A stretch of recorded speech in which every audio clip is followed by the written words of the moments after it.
Hello everyone. Namaste. Good morning everyone. म चाहिँ पसलको सामान लिनु काठमाडौँ आएको छु आज हैन। हामी सधैँ बस्ने एउटा hotel Nilima guest house normal hotel थियो। आज 6 महिना पछाडि आउँदा त यति धेरै चेन्ज भएछ। हेर्नु न कस्तो राम्रो डेकोरेसन गर्नुभएछ। यो चाहिँ सबैभन्दा माथिल्लो फ्लोरबाट मजाले धरहराहरू सबै भ्यू गर्न मिल्ने एकदमै राम्रो अनि राम्रो गर्नुभएछ। एकदमै राम्रो पुरै चेन्ज गर्नुभएछ हैन। हाम्रो आन्टीहरूले यस्तो राम्रो डेकोरेसन गर्नुभएछ।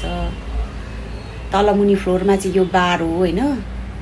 फर्स्ट फ्लोरमा मजाले बारहरू बनाउनु भएको रहेछ अनि माथि चाहिँ पुरै भ्यू टावर खानु बस्ने फोटोसुट गर्नु मिल्ने हैन। रुम चाहिँ पहिलेकै हो तर अलिकति मोडिफाई गर्नुभएको छ, डेकोरेसन गर्नुभएको छ। पहिलेको भन्दा चाहिँ अब भाडा डबलै छ। पहिले चाहिँ 1500 थियो भने अहिले चाहिँ 3000 पुगेको छ। राम्रो गर्नुभएछ।